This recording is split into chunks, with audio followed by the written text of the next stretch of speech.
සාමාන්‍ය දේවව්වේ කන්න දෙකක් වගා කර ගැනීමේදීත් යම් යම් ගැටලුවට මුහුණ දුන්නා. ඒකේ ප්‍රධානම ප්‍රශ්නේ තිබේ වතුර. ඉස්සර අපි වතුර ටික ගන්න ගියාම තුනේ ඇලේ තමයි වතුර ප්‍රශ්නේ තදින්ම තිබුණේ. දේවව්වට වතුර බෙදා ගන්න බැරි ගැටලුවක් බවට පත් වෙලා තිබුණේ තුනේ ඇල. ඒකට හේතු වෙලා තිබුණේ මේ ඇලවේලි පද්ධතිය නිවැරදිව සකස් වෙලා නොතිබීම. ඇත්තෙන්ම මේ ව්‍යාපෘතිය ආවට පස්සේ විශේෂයෙන් තුනේ ඇලේ දිගන්තුඩට වතුර අරගෙන යන්නේ ඇල හදලා දුන්නට පස්සේ වතුර ප්‍රශ්නේ අපිට යම් ප්‍රමාණයකට निराකරණය කරගන්න මෙම ව්‍යාපෘතිය ගොඩක් ඉවහල් වුණා. ඒ කියන්නේ දිගන්තුඩට වතුර අරගෙන යන්න ඇල පද්ධතිය නිවැරදිව සකස් කිරීම. ඒ වගේම ප්‍රධානයෙන් විශාල වශයෙන් ලීක් වෙලා යන වතුර නතර කර ගැනීමට ඒ අදාළ ස්ථානවල කොන්ක්‍රීට් බැමිය දීම නිසා වතුර විශාල ප්‍රමාණයක් ඉතිරි වුණා. මේ ඉතිරි වෙන වතුර ටික පහළට ගලාගෙන ගියා. ඒ කියන්නේ ආය 7 8 9ට. මේ නිසා දේවහි වතුර ප්‍රශ්නේ විශාල වශයෙන් මේකෙන් විසඳුණා. ඒක නිසාම වෙනදා අපි වතුර ගන්න ගියාම දින 6ක් 7ක් වගේ කාලයක් එක වතුර මුරයකට වැය වෙනවා. නමුත් දැන් දින 4 5කදී අපි වතුර මුරය අවසන් කරගන්නවා. මේක ප්‍රතිඵලයට වැවේ වතුර ටිකක් ඉතිරි වෙනවා එක මුරයකට. සාමාන්‍ය කන්නක් අවසන් කොට වතුර මුර 10ක් 12ක් යනකොට විශාල ප්‍රමාණයක් වැවේ ඉතිරි වෙනවා. ඒකම පාවිච්චි කරලා අපි තුන්වෙනි කන්නකුත් කරගන්නවා. තුන්වෙනි කන්න ඉපදැල්ලේ මුංගට වගා කිරීම, එළවලු, ලොකු ලුණු වාගේ වගාවන් කරගන්න මේක අපිට ලොකු පිටුහලක් වෙලා තියෙනවා.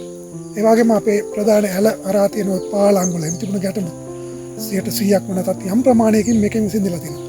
ඒ නිසා ගොවියට තමන්ගේ දැන් අර ඉස්සර වගේ නෙමෙයි යාන්ත්‍රික ක්‍රමයට කරන්නේ. එතකොට අර කම්බයින් හාවිස්ටර් එක එහෙම නැත්නම් ටේලර්ත් එක ට්‍රැක්ටරේ වාගේ ඇල හරහා එහාට මෙහාට යන ගම්මානයත් වෙලා යත අතර මාදකයකට තියෙන ඇල හරහා තියෙන පාලන් ටික නිවැරදිව සකස් වෙනවා නම් ගොවියට පුළුවන් අර නවීන යන්ත්‍ර සූත්‍රයේ හරහා එහා මෙහා කරගන්න. ඒකේ පහසුකුත් මෙයින් ලැබිලා තියෙනවා. ඒ නිසා මේ ව්‍යාපෘතිය අපිට ලොකු පිටුහලක් වෙලා තියෙනවා අපේ වගා කටයුතු වලට. ඒකේ ගොවීන්ට ලැබුණ ලොකු සහනයක් වෙලා තියෙනවා. ඒ නිසා අපි මේ ව්‍යාපෘතිය පිළිබඳව බොහොම ප්‍රසාදයෙන් තමයි දකින්නේ. ඒ වගේම මේ කොන්ත්‍රාත් කණ්ඩායමක් ඇවිත් හිටියා මේ ව්‍යාපෘතිය ක්‍රියාත්මක කරන. ඒගොල්ලෝ මේ අපේ ගමේම ගෙදරක තමයි අතර වෙලා හිටියේ. බොහොම හොඳට ගමේ හැසිරුණා. සාමාන්‍ය පිටස්තර කණ්ඩායමක් ගමට ඇවිල්ලා ඉන්නකොට ගමේ ප්‍රශ්නයක් තියෙනවා. එහෙම මොකුත් නෑ. බොහොම සුහදව ගමේ මිනිස්සුත් එක්ක කඩේත් එක්ක ගනුදෙනු කරලා හොඳින් ඒගොල්ලෝ හිටියා. ඒ වගේම මේගොල්ලෝ ඉදිකිරීම කටයුතු කරද්දි අපි බලවුවා ඇවිල්ලා.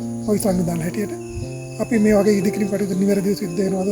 ඒ කියන්නේ හරියට සිමෙන්ති ටික දානවද? හරියට වතුර ටික දානවද? කොන්ක්‍රීට් ටික හරියට දානවද? කම්බි ටික දානවද? මේ සියල්ලක්ම අපි නිරීක්ෂණය කළා.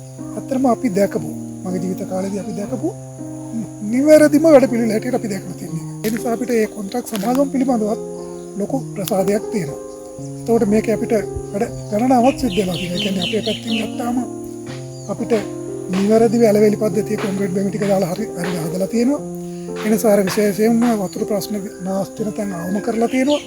වතුර අමාරුම තැන් වලට වතුර ගලාගෙන යන්න අවශ්‍යම තැන් වල ඇලවේලි ටික හදලා තියෙනවා. මේක ප්‍රතිඵලයක් හැටියට අපිට වතුර ටික වෙනදා වතුර මුරයකට දින 5ක් ගත වෙනවා. දැන් දින 2 3කින් එක ඉවර කරගන්න පුළුවන් වෙලා තියෙනවා. එතකොට ඒ වතුර ටික වෙවේ ඉතිරි වෙනවා.